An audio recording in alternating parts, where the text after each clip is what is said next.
네, 이 시간에는 또 75페이지. 자, 앞 시간에 우리가 부채를 마무리했습니다. 유동부채와 비유동부채로 마무리했고, 비유동부채로 마무리했고, 이번 시간에는 자본 관련 거래 분계에 대해서 공부하겠습니다. 자, 여러분, 우리가 저기 앞부분에서 자본의 분류, 5가지로 분류되는 이 자본금, 자본잉여금, 자본조정, 기타 포괄손익 누계액, 이익잉여금으로 자본이 분류된다는 거 앞에서 이미 정리한 바 있었죠? 지금쯤은 이제 만약에 다 잊어버렸다면 다시 한번 자본의 분류 이거부터 좀 암기해 두시고요. 법인 기업의 자본은 이렇습니다. 그러나 개인 기업은 우리가 지금 뭐 안 하고 있습니다만은 개인 기업의 자본은 그냥 이거 하나밖에 없어요. 자본금. 개인 기업은. 그러나 법인은 주주와의 거래 때문에 자본잉여금도 있고 자본조정도 생기고, 네, 그리고 이익이 난 것이 이익잉여금으로 들어가죠. 그러나 개인 기업은 이익이 나면 바로 자본금이에요. 자본금. 네, 자, 그래서 자본은 기업이 소유하고 있는 자산에서 갚아야 할 부채를 차감한 것을 말하며, 법인 기업의 자본은 이와 같이 자본금, 자본잉여금, 자본조정, 기타 포괄손익 누계액, 이익잉여금으로 분류해서 정리해야 한다는 거죠. 자, 그러면 이제 자본금부터 알아보겠는데요. 이 자본금은 자본금 하나밖에 없어요. 개정 과목이. 다만 그 주식이 우선주가 있고 만약에 보통주가 있다면 자본금을 표시할 때 우선주 자본금, 보통주 자본금으로 구분 표시할 수는 있다. 그러나 회계상 개정 과목은 자본금으로 결제합니다. 자본금으로 사용합니다. 자, 그러면 주식을 발행할 때 주식을 액면으로 발행했어요. 자, 주식 100원짜리로 또 볼까요? 그러면 대변에 자본금 100원. 여러분, 자본금은 언제나 뭘로 표시해요? 액면 금액으로 표시한다. 우리가 앞에서 비유동부채 공부할 때 사채하고 성격이 이런 면에서는 같습니다. 사채도 언제나 발행 금액이 아니라 액면 금액으로 표시한다. 자본금이 그렇습니다. 자본금 발행 금액 따지면 안 돼요. 자본금은 언제나 액면 금액으로 표시한다. 여기 액면 금액. 자, 액면 발행을 했어요. 그러면 차변에 현금도 100원 들어옵니다. 주식을 액면가 그대로 발행하는 것을 우리가 액면 발행이라고 그래요. 사채에도 액면가라는 게 있었죠. 주식도 마찬가지입니다. 주식에도 액면 금액이 있습니다. 자, 그러면 이제 자본금 회계 처리의 예 하나 들어봤고, 그 다음에 자본잉여금 쪽으로 넘어가서 자본잉여금에 가도 자본금이 또 나올 수가 있어요. 왜냐? 자본거래이기 때문에. 자, 자본잉여금 한번 보겠습니다. 자본잉여금의 주식발행 초과금이 언제 나타나느냐? 자, 주식발행 초과금은요, 자본잉여금에 해당이 돼요. 그리고 주식발행 금액이 액면 금액을 초과하는 경우에 그 초과금을 말한다. 네. 그래서 우리가 주식을 할증 발행한다. 우리 사채의 할증 발행하고 같은 개념입니다. 그래서 주식을 할증 발행했을 때 회계 처리. 여기 나와 있죠. 주식을 액면 금액 이상으로 발행하는 경우, 네, 현금 발행했다 이거예요. 현금 발행. 그러면 분계를 한번 여기다 숫자를 한번 넣어볼게요. 100원짜리 주식이에요. 그러면 자본금이 100원이에요. 근데 액면 금액 이상 할증 발행했죠? 그러면 110원 받았다고 보겠습니다. 110원. 그러면 차변에 현금이 110원이에요.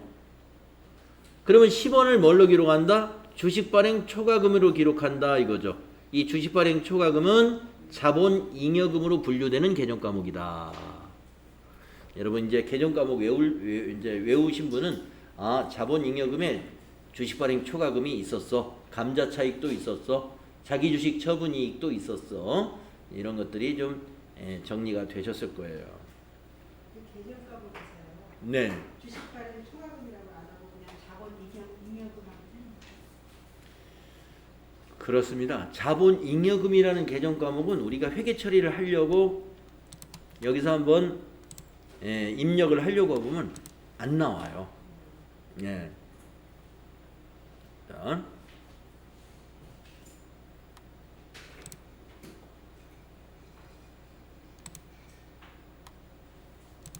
전표에다가 7월 8일 날 대변에 자본잉여금 하려고 기타 자본잉여금은 있네요. 기타 자본잉여금은 뭐냐? 자본잉여금에 있는 주식발행 초과금이나 자기주식 처분이익이나 감자차익이나 이거 말고 그 외의 기타 자본잉여금. 그런데 그냥 자본잉여금은 없죠. 그러나 뭐는 있어요. 주식 검색해 보면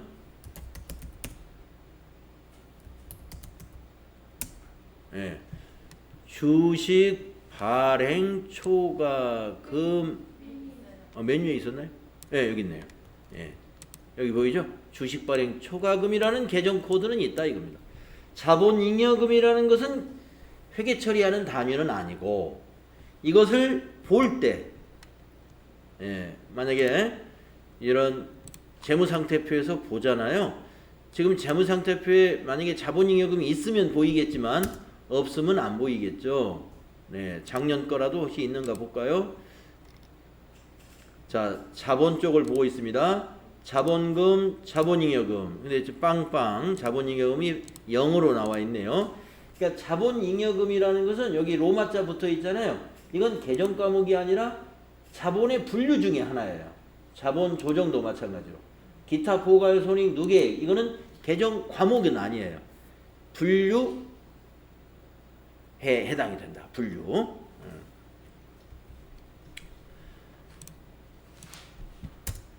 그래서 틀린다라는 말은 뭐냐? 이걸 쓸 수가 없다 이거예요. 여기다가 주식발행 초과금이라고 해야지 자본잉여금 개정 전표 입력을 하려도 없다 이겁니다. 코드가. 그래서 주식발행 초과금으로 하는 게 맞고 주식발행 초과금은 어디에 해당되냐? 자본잉여금에 해당된다. 이렇게 정리할 수 있습니다. 자, 또 이 감자차익도 자본잉여금에 해당되는 개정 과목이에요. 자, 감자차익은 어떻게 해서 발생하느냐? 자본금 감소 시 그 감소액이 주식의 소각이나 죽음의 반환에 의한 금액 또는 결손 보전에 충당한 금액을 초과하는 경우에 이익이 난다. 자, 밑에 예를 보면은요.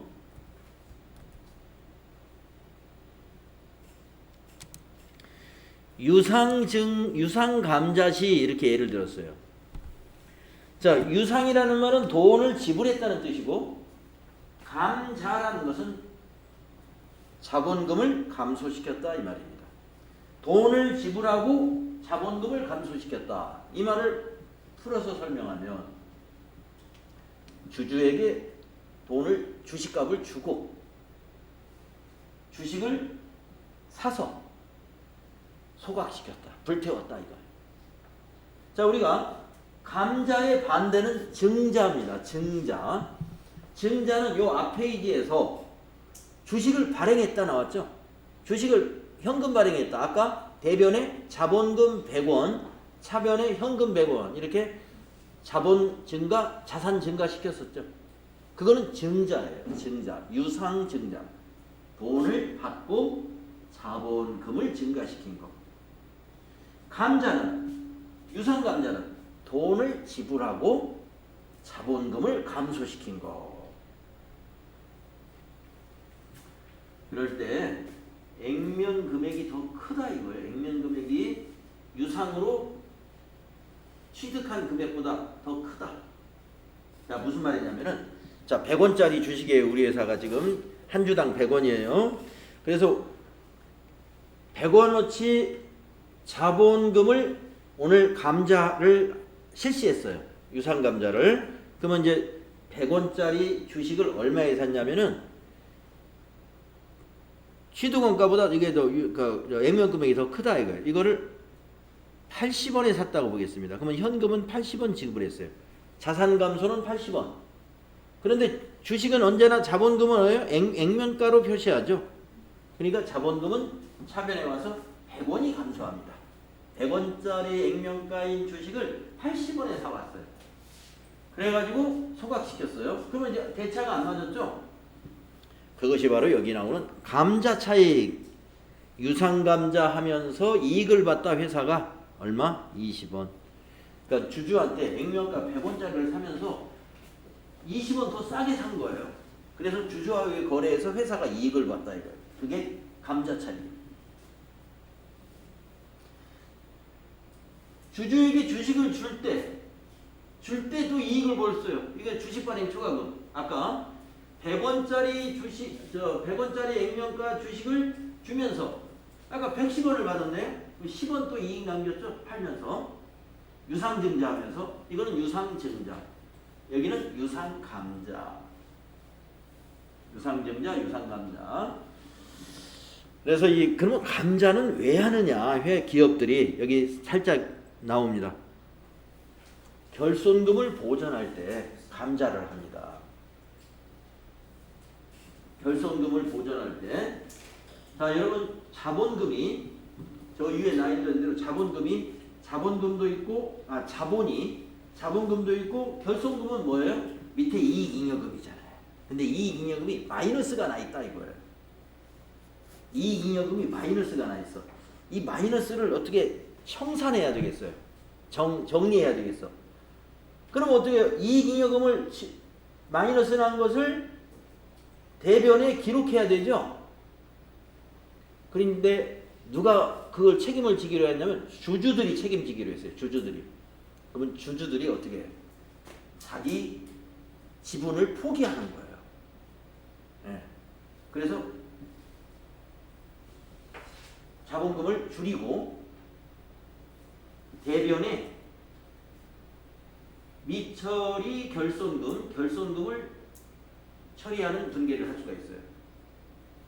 100원어치 포기하고 대변에 미처리 결손금 100원 하면은 이익잉여금은 마이너스 100원이었다가 이제 제로가 돼서 이익잉여금이 이제 마이너스가 안 났어. 대신에 자본금은 줄어요. 그게 바로 주식을 감자해가지고 이익잉여금을 제로로 만드는 겁니다. 마이너스를. 그거는 회사가 돈을 지불했나요? 주주들에게? 지금은 돈을 지불한 경우에요. 지금 제가 말씀드린 거. 대변의 미처리 결손금, 차변의 자본금. 이건 뭐냐? 주주들에게 통보만 하는 거예요. 통보. 물론 이 사회에서 다 결정이 됐어요. 그래서 그거를 무상감자라고 그래요. 무상으로 주식을 감자시켰다. 네. 주주들이 왜 무상감자하느냐? 회사가 결손금이 난 회사들은 그 결손금을 보전하기 위해서 그 결손금을 누가 책임져요? 네. 외부에서 누가 도와줄 사람 없죠? 그러니까 내부에서 처리하는 거예요. 주주들이 자기 지분을 포기한다. 결손 난 것만큼. 그때 분계는 자 여기는 지금 없습니다. 그때는 여기 차변의 자본금 100원, 대변의 미처리 결손금 100원. 그럼 미처리 결손금이 마이너스 났던 것이 자본이 증가되면서 제로가 되거나 더 많이 감자했으면 늘어나겠죠. 자 여기서는 감자 차익은 유상감자시에만 나옵니다. 유상감자할 때는 돈을 주고 주식을 사오기 때문에 액면가보다 싸게 사오는 게 감자 차익이에요. 반대도 있겠죠. 액면가보다 비싸게 사오면 감자 차손이 발생합니다. 그건 지금 이익잉여금이 아니라 요 밑에 있는 자본 조정. 자본 잉여금이 아니라 여기 있는 자본 조정이 되는 거죠. 자, 그래서 이제 자본 조정에 관한 거 볼까요? 자본 조정은 당해 항목의 성격상 자본 거래에 해당하나 최종 납입된 자본으로 볼 수 없거나 자본의 차감 성격으로 자본금이나 자본잉여금으로 분류되지 않는 항목이 자본 조정입니다. 자본금도 아니요 자본잉여금도 아닌 자본 거래. 그게 다 자본 조정이에요. 뭐가 있느냐? 주식 할인 발행 차금이 있다 이거예요. 아까 자본잉여금에서는 주식 발행 초과금이 있었죠. 주식 발행 초과금이, 자본 조정은 주식 할인 발행 차금이 있어요. 그래서 이걸 서로 상계 처리하는 개정 과목이에요. 여러분, 자본잉여금은 주주하고 거래해서 이익이 남긴 거죠. 이 자본 조정은 이제 주주와의 거래에서 손실 본 것들이에요. 그래서 서로 상계 처리합니다. 전기에 자본잉여금에 주식 발행 초과금이 있었으면 이번에 만약에 주식 할인 발행 차금 발생하잖아요. 그거 다 차금으로 인식하면 안 돼. 주식 발행 초과금만큼을 상계시키고 오버되는 것만 주식 할인 발행 차금으로 인식하는 거예요. 주식 발행과 관련된 것이기 때문에 서로 상계 처리. 복잡한가요? 저 위에서 주식 발행 초과금이 있었잖아요. 그러니까 해마다 증자하는 건 아니겠지만, 예를 들어서 우리 회사가 5년 전에 유상 증자를 했었어요. 그래가지고 그때는 주식 발행 초과금이 발생을 했어요.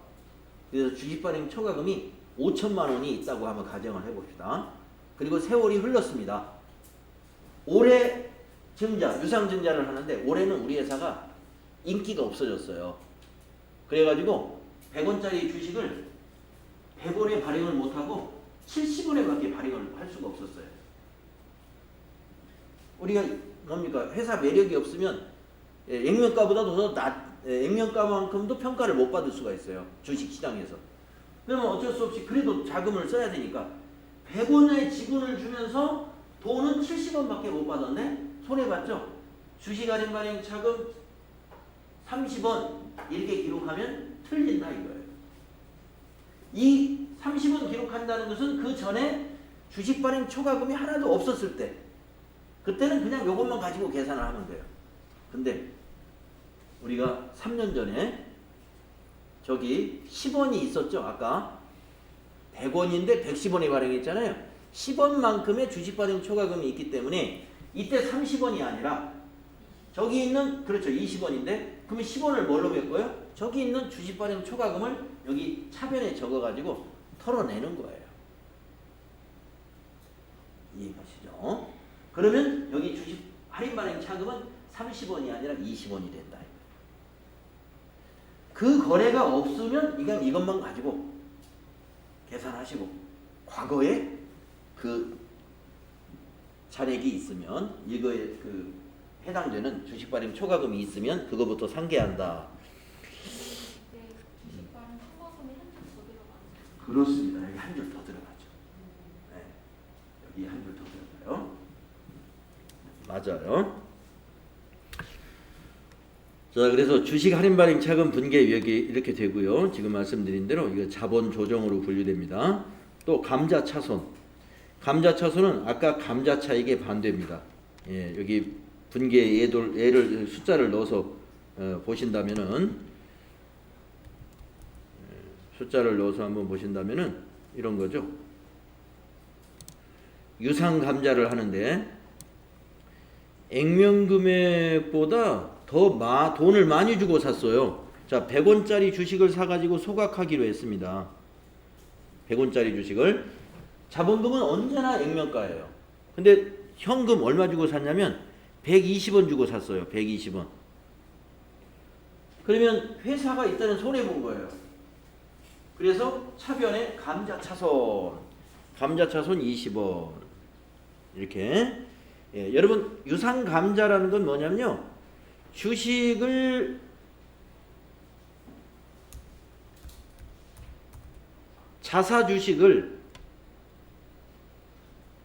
우리 회사 자사 주식을 매입합니다. 매입하여 소각하는 것을 말해요. 불태운다. 그게 감자예요. 유상감자. 사가지고 소각했다.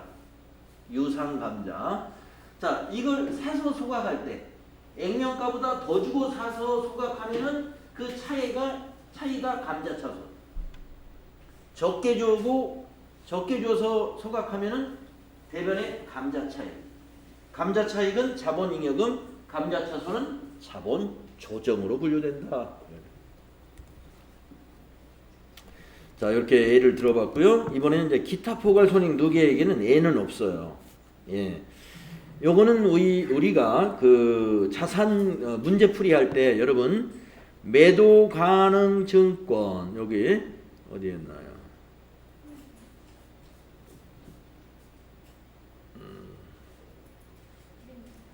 맨 위에 이렇게 안 보이지? 이거 예. 이거 예. 자, 기타 포괄 손익 누계액에서요. 매도 가능 증권 평가 손실 평가 이익. 이거 우리 저기 자산주의 그 유형별 문제풀이 할 때 많이 나왔었죠. 그러니까 여기서 굳이 예를 안 들은 거예요. 뒤에 문제가 많이 있었기 때문에. 그래서 매도 가능 증권 평가 손실이나 이익은 단기 손익이 안 간다는 거 그거 잘 기억하셔야 돼요. 자본의 기타 포괄 손익 누계액이다 이겁니다. 그 다음에 해외 사업 환산 손익, 현금 흐름 위험 회피 파생 상품 평가 손익 이것도 해당이 되지만 시험에서는 거의 언급은 안 돼요. 네. 재평가 잉여금 가끔 시험에 나와요. 자, 재평가 잉여금은 어떤 것이냐? 유형자산 여러분 배웠잖아요. 건물, 토지 이런 것들이요. 유형자산을 재평가 모형에 따라 공정가치로 평가할 경우에 그럼 평가를 안 할 경우도 있다 이거죠. 평가를 안 하는 회사는 원가 모형으로 회계 처리한다 그래요. 원가 모형.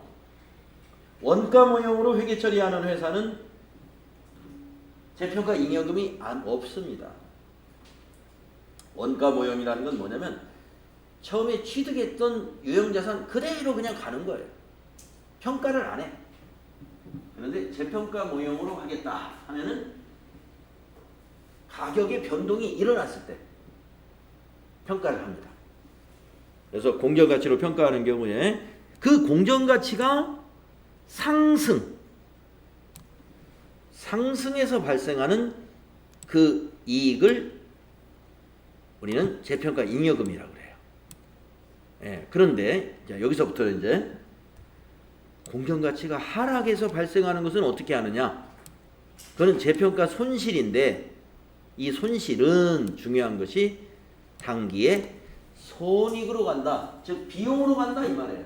손실이니까 이익이 아니죠. 비용으로 간다. 재평가 손실은 비용으로 간다. 재평가 이익은 재평가 잉여금으로 간다. 재평가 잉여금은 기타 포괄 손익 누계 자본이다. 요거 기억하시고. 여기서 말하는 재평가는 유형자산이다. 유형자산. 그 유형자산을 비품 같은 걸 재평가하느냐? 안 합니다. 여러분. 비품 같은 거는. 굉장히 귀찮은 일이잖아요. 비품 같은 거. 비품 하면은 저런 거 에어컨, 냉장고, 뭐 책상, 의자 이런 것들인데 컴퓨터 이걸 평가하겠어요. 이거 당연히 가격 떨어지죠. 그래서 재평가 모형으로 한다는 것은 토지나 건물을 여러분이 그 정도가 재평가 모형에 해당이 된다고 보시면 돼요. 토지나 건물. 자, 그래서 재평가 잉여금에 대해서는 그 정도 알아두시고 매도 가능 증권에 대한 것은 그 회계 처리까지 매도 가능 증권의 회계 처리는 우리가 유형별 문제 풀면서 많이 다루어 봤습니다. 그 정도를 알아두시면 돼요. 자, 그 다음에 이제 자본의 이익잉여금으로 분류되는 것들이 뭐가 있느냐? 이런 것들이 있어요. 여러분, 이익잉여금이라는 것은 우리가 영업활동으로 얻어진 결과죠. 그래서 이걸 경영성과의 그 이익이란 말이에요. 경영성과의 이익. 이게 이익잉여금이에요. 그런데 아까 말씀드린 대로 아까 감자를 할 때 결손금을 보전하기 위해서 감자를 한다라고 했었는데 그 결손금이라는 게 뭐냐면 이익잉여금이라는 게 영업활동의 결과인데 영업활동의 결과 계속 손실만 나네? 그러면 이익잉여금이 어떻게 되겠어요? 마이너스가 나온다 이거죠. 손실은 마이너스니까. 이 마이너스를 계속 유지하면 안 돼요. 이 마이너스를 최소한 0으로 만들어야 돼. 그러니까 자본금을 갖다가 자본금을 줄이고 이걸 0으로 만드는 거예요. 그러면 총 자본에 어떻게 돼요? 자, 여기 마이너스 1,000만 원, 마이너스 10억이 있다고 볼까요? 마이너스 10억. 그러면 자본금에서 10억을 줄이는 거예요. 10억을 줄여서 여기를 0으로 만들어요. 그러면 자본 총액에는 변화 없어요. 예. 마이너스 10억이나 지금 어차피 마이너스인데 여기서 이걸 0을 만들고 자본금을 10억을 줄이면 똑같으죠. 그게 뭐예요? 자본금이라는 것은 주주들이 자기의 지분이란 말이에요. 자기 지분. 액면가니까. 그걸 포기하는 거예요. 주주들이 자기 지분을 없애는 거예요. 그래서 손실을 제로로 만드는 겁니다. 자, 그래서 하여튼 영업을 해서 무조건 이익이 나야 됩니다. 그래야 이 이익잉여금이 든든해져요. 이익잉여금이 든든한 회사가 튼튼한 회사입니다. 그래서 그 회사에 그동안 뭐 10년 된 회사다 그러면 그 10년 된 법인이에요? 그러면 10년간 이익잉여금이 얼마나 될지 한번 보셔야 돼요. 이익이 많이 났지만 전부 다 배당을 해버렸다? 주주에 대한 배당? 여기 보세요. 자, 주주에 대한 배당은 어떻게 돼요? 여기 이익잉여금에서 빼버리죠?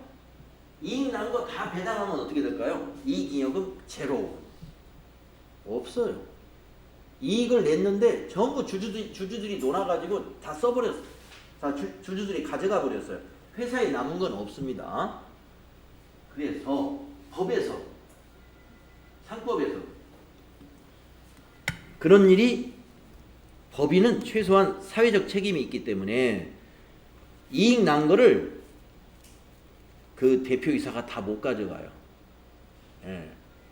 자, 우리가 큰 기업은 가져갈 리도 없지만 우리 작은 법인을 한번 생각해 볼까요? 제가 우리 학원을 주식회사로 만들었어요. 주식회사로. 그래가지고 제가 1년간 학원을 잘 경영해가지고 5억을 벌었어요. 내가 이걸 다 가져가고 싶어. 그러면 나한테 다 배당하면 돼요. 5억 이익 난 거. 그럼 5억 내가 내 통장으로 옮겨놔도 법적으로 문제가 없어요. 배당하면 되는 거니까. 내가 100% 내가 주식을 다 가지고 있고. 예. 그러면 그게 횡령이 안 돼요. 그런데 내가 우리 회사가 지금 주식회사인데 이익이 난 것을 그냥 가져갔어요. 그냥. 그러면 가끔 여러분들 보면 뭐 대표이사가 뭐 횡령이다 해서 이렇게 감옥에 가는 경우 있죠. 회계 처리도 안 하고 돈을 가져간 거예요. 이걸 배당으로 정리하고 배당 소득에 대한 내가 신고해서 배당금을 받았으면 어떻게 해야 돼요?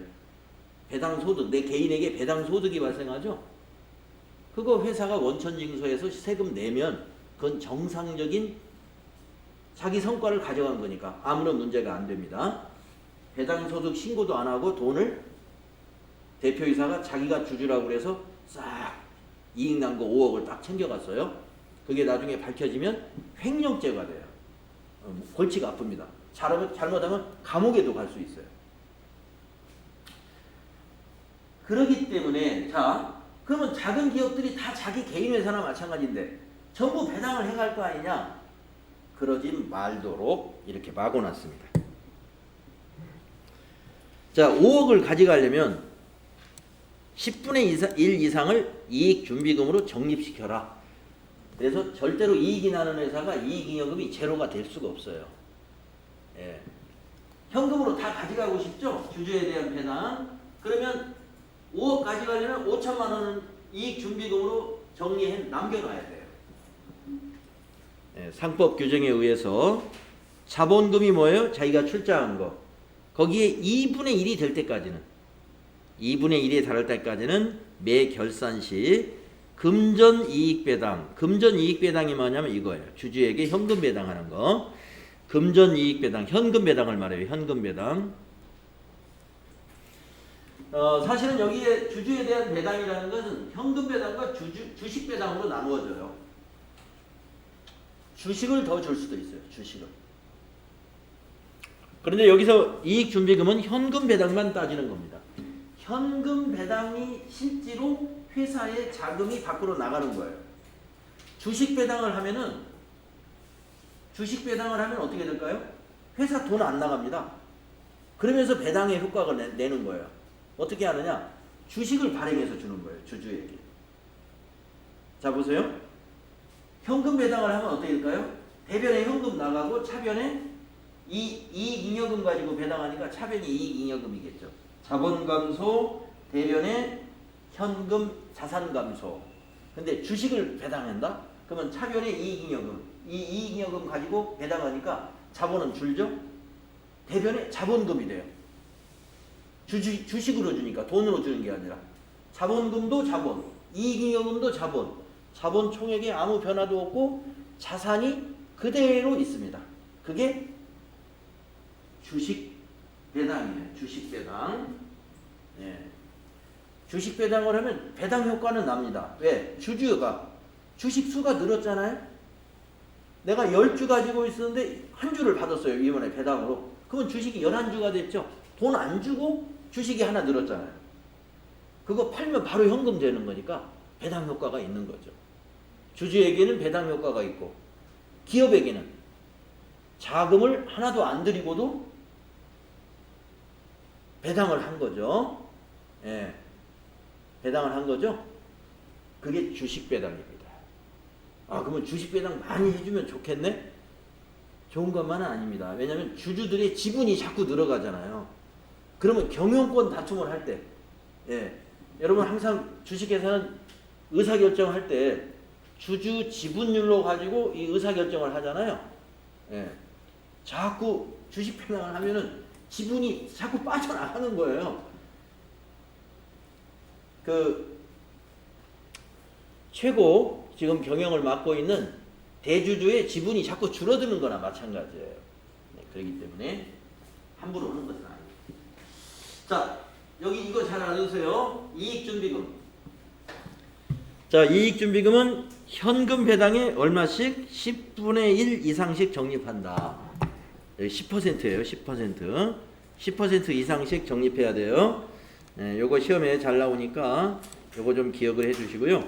기타 법정 적립금은 기타 법에서 적립하라는 대로 적립하면 돼요. 뭘로 적립할까요? 이거 가지고 하는 거예요. 이익잉여금 가지고. 이익잉여금 가지고 이익준비금도 만들어 쓰고, 이익잉여금 가지고 기타 법정 적립금도 만들어 쓰고, 임의적립금은 뭐죠? 회사가 알아서 적립하는 거.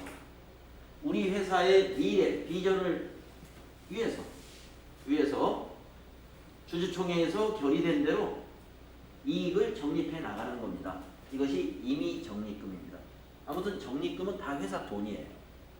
회사가 모아둔 돈입니다. 밖으로 나간 돈이 아니라. 그래서 영업을 해가지고 단기 손익계산서에서 미처분 이익잉여금으로 오잖아요. 여러분 이 미처분 이익잉여금 우리가 회계의 그 순환과정 할 때 미처분 이익잉여금 기억나세요? 손익계정의 잔액이 미처분 이익잉여금으로 오잖아요. 그걸 가지고 전기말 미처분 이익잉여금에다가 단기의 순이익이 일로 온단 말이에요. 미처분 이익잉여금. 이게 더해져. 그걸 가지고 주주에게 배당할 수도 있고 자본금으로 전입한다? 이 자본금으로 전입은 뭐예요? 이게 무상증자. 아까 차변에 이익잉여금, 대변에 자본금. 이게 자본금 전입이에요. 자본 조정의 상각. 자본 조정에 가면 또 마이너스가 있죠. 자기 주식 처분 손실, 감자 차손 이런 것들. 그거 마이너스란 말이에요. 그 마이너스를 상각할 때도 이걸 갖다가 상각할 수가 있어요. 자본 내에서 이렇게 조정을 하는 겁니다. 네, 그래서 우리 자본 관련 회계 처리, 자본 관련 회계 처리 문제가 나오면 여러분이 어려워합니다. 왜냐하면 예제가 많지 않고, 실제 실무에서도 그렇게 많이 나오는 회계 사항이 아니에요. 그래서 가끔 나오면 조금 낯설죠. 낯설어서 어려워하는데 어려운 것은 별로 안 나옵니다. 네, 요건 다 우리 한 거고. 자, 이렇게 해서 이제 재무상태표 개정이 다 끝났고요. 드디어 우리는 이제 손익계산서 개정인 수익과 비용의 개정 과목들을 알아볼 텐데요. 수익과 비용 개정 과목들은 개정 과목 수는 상당히 많아요. 많지만 우리 이미 자산 부채를 하면서 계속 나왔던 것들이 많기 때문에 개정 과목 확인하고 넘어가는 게 대부분이고, 몇 가지 처음 들어보는 개정 과목들이 나올 거예요. 그거에 대해서만 우리가 실습을 해볼 겁니다.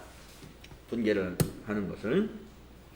자, 그러면 손익계산서 수익과 비용에는 어떤 것들이 있느냐? 여러분, 수익에는 뭐예요? 매출액과 영업의 수익이 있다. 이미 알고 있죠? 제가 손익계산서 구조 그림 그거 꼭 여러분 암기하라고 그랬잖아요. 수익의 맨 꼭대기에 매출액, 또 저기 끝에서 약간 올라오면 영업의 수익, 이 두 개가 수익이었어요. 그 다음에 네 가지가 비용이었죠.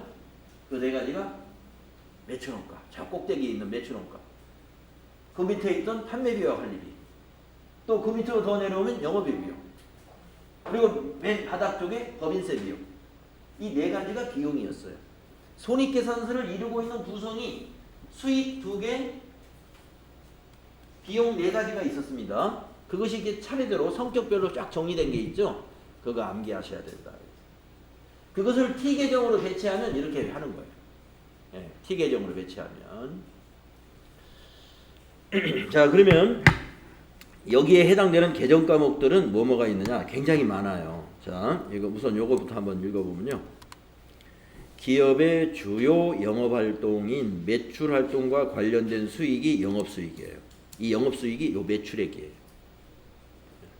매출액을 가리키고 하는 말이에요. 영업수익이라고 하고, 그 외의 수익은 영업의 수익이라고 한다. 예. 영업수익 아닌 나머지가 영업의 수익. 지금 이걸 설명하고 있는 거예요. 그러면 이제 여기서부터는 이제 비용을 설명하려고 하는 거겠죠. 자, 영업의 수익인 매출액에 대응되는 비용을 매출원가라고 한다. 매출액에 대응되기 때문에 매출액 바로 밑에다가 매출원가를 딱 쓰는 거죠. 손익계산서를 보면. 매출원가가 비용입니다. 그 다음에 판매와 관리활동에 관련된 비용을 판매비와 관리비라고 하죠. 그래서 매출원가 밑에 판매비와 관리비를 또 쓰죠. 그리고 그 외의 비용은 영업의 비용이다. 그래서 영업의 비용, 이자 비용 같은 거, 이렇게 간단히 수익과 비용을 요약해서 이렇게 설명을 했습니다. 충분히 이해가 되셨어요. 자, 그러면 다음 페이지 수익계정 과목, 영업수익과 영업의 수익을 알아보겠습니다. 수익은 기업의 영업활동에서 재화의 판매 또는 용역의 제공 과정으로 획득한 경제적 가치로서, 네, 수익이 뭐겠어요? 경영활동에서 재화를 판매했거나 아니면 우리 회사가 용역회사라면 용역을 제공해가지고 획득한, 즉 획득이 뭐예요? 네, 벌어들인 경제적 가치, 그게 우리가 수익이다 이거예요. 그래서 이 수익이 발생되면 어떤 결과가 나오느냐? 자산이 늘거나 부채가 감소하거나 자본이 증가하는 결과를 초래하게 된다 이거. 여러분, 수익이 발생한 것만큼 자본이 왜 증가하죠? 수익이 발생한 당기순이익이 기말 자본으로 가잖아요. 미처분 이익이요. 그래서 자본이 증가하는 거고, 수익이 발생하면서 부채가 감소하는 거 아까 보셨죠? 대변에 상품 매출, 차변에 선수금. 선수금이 부채잖아요. 수익이 발생하면서 대변에 상품 매출, 영업수익이죠. 영업수익 발생하면서 선수금, 부채, 차변에 와서 감소하잖아요. 부채 감소도 있을 수 있고 자산이 증가할 수도 있어요. 대변에 상품 매출, 차변에 현금 하면은 자산 증가했죠. 대변에 상품 매출, 차변에 외상 매출금, 이것도 자산 증가했죠. 수익이 발생하면 자산이 증가한다든가 부채가 감소한다든가 자본이 증가하게 됩니다. 그 이유를 아시겠죠? 그래서 하여튼 우리가 수익이라는 것은 경영 활동을 통해서 재화를 판매했거나 용역을 제공해 가지고 획득한 경제적 가치입니다. 자, 그래서 매출액, 우리는 상품 도소 매업은 매출액이 상품 매출이에요. 그래서 기업의 경영 활동에서 판매를 목적으로 외부에서 구입한 재화인 상품을 일정한 이익을 가산하여 매출하게 되는데, 상품의 매출이 발생하면 매가로 상품 매출 계정 대변에 기입합니다. 매가가 뭐예요? 이익이 포함된 거예요. 판매 가격.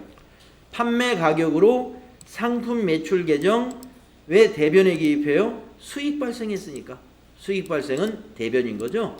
그래서 상품을 판매했다 그러면 대변에 상품 매출 이익 포함해가지고 원가로 기록하는 게 아니죠. 상품 매출 판매가 수익을 발생시키면 된다. 그런데 그 대변의 상품 매출에서 빼야 되는 것도 있다. 어떤 것은 빼주느냐? 매출하면서 애누리 해줬다. 깎아주는 거. 환입.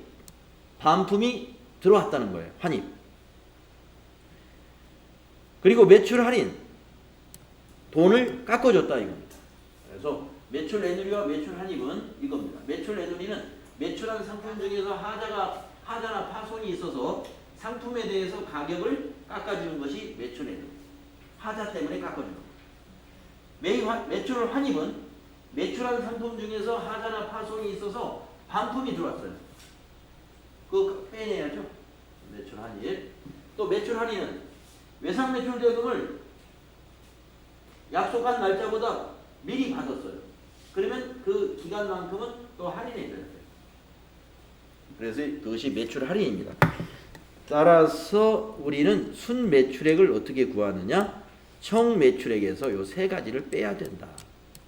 우리 세 가지 빼는 거 생각하니까 재고자산 배울 때 순 매입액 계산도 이것과 비슷하잖아요. 순 매입액은 총 매입액에서 매입 애누리, 매입 환출, 매입 할인을 빼주죠.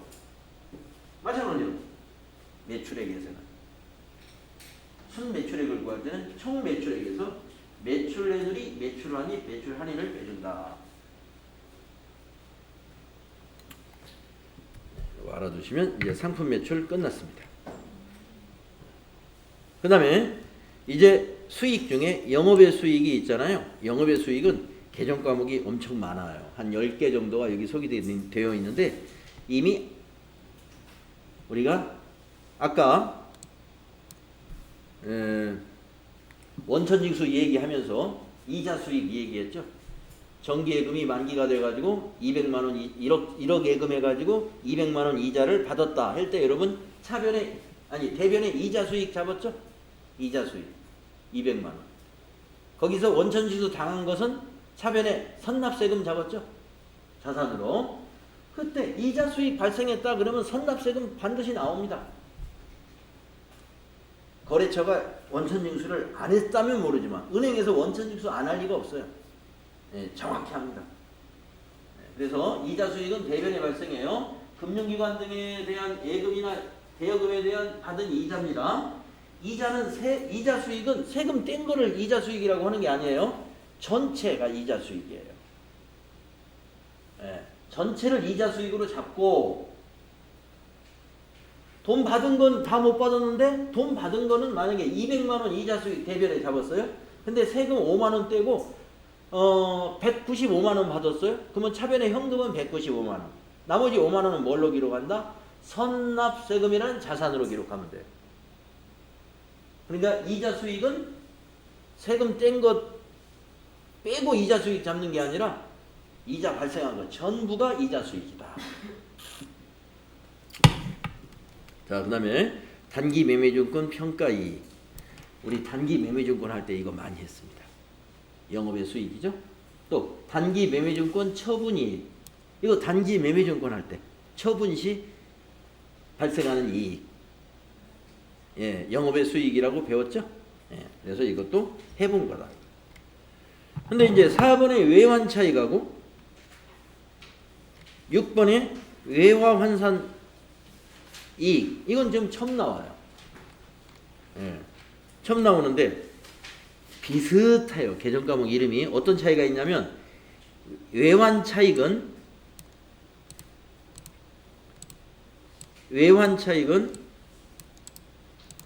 외화 자산 회수나 외화 부채를 상환할 때 환율의 차이 때문에 발생한 이익이다. 언제? 상환할 때. 부채 같으면 상환할 때.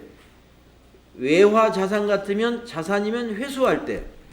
회수라는 게 뭐냐면 외국에 있는 자산을 팔아버렸다는 거예요. 그러면 돈이 됐죠? 그게 회수예요. 회수. 또 부채는 뭐예요? 갚아야 되는데 갚을 때 환율 차이. 갚을 때 환율 차이가 왜 나냐면, 자, 외국 은행에서 1년 전에 돈을 빌렸습니다. 그때 우리가 환율이 1달러당 1,000원이었다면, 이는 1달러당 1,000원이잖아요. 1달러만 빌렸다고 볼까요? 그러면 그때 우리는 부채를 1,000원이라고 기록했어요. 1,000원이라고. 그래서 기간이 1년이 지났어요. 오늘 갚는 날이에요. 근데 환율이 떨어졌어요. 그래가지고 환율이 800원이 됐네. 그럼 우리가 1달러만 갚으면 되잖아요. 그러면 우리가 은행에 가서 800원을 주면 1달러를 살 수 있어요. 그래가지고 외국 은행에서 송금해 주면 돼요. 이체에 시켜주면. 그러면 갚을 때는 800원밖에 안 들어갔죠.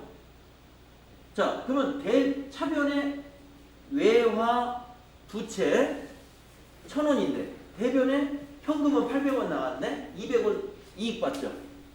그게 외환 차익 200원이에요. 상환할 때 하는 겁니다. 외환 차익. 자, 근데 자, 6번으로 가셔서 이거는 시간 차이가 나요. 결산일의 환율로. 외화 환산 이익은 결산 때입니다. 결산 시. 갚을 때가 아니에요. 자산을 회수한다든가 부채를 상환할 때 이익이 아니라 우리가 자산과 부채를 결산 때 평가를 해요. 현재의 환율로. 외화에 대해서만. 외화 자산이나 외화 부채에 대해서만. 네. 왜냐하면 환율이 계속 변하고 있기 때문에 지금 현재 환율로 우리 외국은행에서 빌린 부채를 지금 현재 결산시 환율로 환산을 해보는 거예요. 그랬더니 환율이 떨어졌네. 부채는 말이죠. 환율이 떨어지면 이익입니다. 부채는. 근데 자산은 반대예요. 만약에 외국에다가 외상 매출을 했다고 볼까요? 외상 매출. $10,000 외상 매출을 했어요. 미국에다가. 그래서 11월 달에 외상 매출을 $10,000 했습니다. 그러면 그때 환율은 1,000원이었어요. 그래서 우리가 1,000,000원이라고 기록했어요. $10,000면 1,000,000원 맞죠? 1,000원이면. 그래서 외상 매출금 1,000,000원. 그래가지고 이제 결산대가 됐네요. 결산대 환율이 올랐어요. 올랐어. 오르면 자산은 좋아요. 왜냐? 환율이 어떻게 됐냐면 1,300원이 됐네. 한 달 만에 결산 때. 그러면 외상 매출금을 얼마를 고쳐야 되냐면 300만 원을 늘려야 돼요. 왜냐? 지금 현재 $10,000를 받게 되면 환전하면 우리 재무제표는 달러로 기록하는 게 아니라 하나로 기록해야 되죠. 지금 현재 환율로 환전하게 되면 $10,000 받으면 1,300만 원이 돼요. 그래서 외상 매출금을 300만 원 늘려 잡는다 이겁니다. 그게 외화 환산 이익. 환산해 보니까 이익이 났다. 이건 자산을 저기 한 게 아니에요. 실제로 받은 건 아니에요. 외상 매출금 나중에 받을 거예요. 근데 결산 시점에 한번 환산해 보는 거예요. 그 차이입니다. 그래서 외화 환산 이익은 자산과 부채를 결산 때 현재 환율로 평가했을 때 나온 거, 그 이익 난 거. 그리고 앞에 있었던 외환 차익은 실제로 부채를 상환한다든가 외화 자산, 외상 매출, 외화 외상 매출금을 받았다든가 그때 발생한 거. 그 시간 차이예요. 아시겠죠? 자, 그러면 이제 두 개 같이 묶어서 제가 설명을 드렸는데, 그래서 외환 차익은 회수할 때, 회수나 상환 때, 그리고 외화 환산이라는 것은 결산 때, 평가할 때 나타나는 것이다. 요거를 좀 기억해 주시면 어렵지 않습니다. 수수료 수익은 우리가 여러 번 나왔었습니다. 단기 매매 증권 할 때, 단기 매매 증권 취득 시 수수료는 영업의 비용인 수수료, 아니 이거 비용이구나. 이건 수익이구나. 이건 수수료 비용이고, 수수료 수익은 용역을 제공하고 그 대가로 받은 수익이 수수료 수익입니다. 자, 유형자산 처분이 우리 유형자산 때 공부했어요. 영업의 수익이고요. 투자자산 처분이 투자자산을 취득한 가격보다 더 많이 받고 팔게 되면은 잔고금액보다 많아지니까 투자자산 처분이익이죠. 투자 부동산 같은 거 처분하고 이익 난 거. 네. 자, 여기까지만 우선 하고요. 자산 수중이익, 여기서부터 또 새로운 게 나오니까 여기서부터 다음 시간에 하도록 하겠습니다. 자, 10분간 쉬도록 하죠.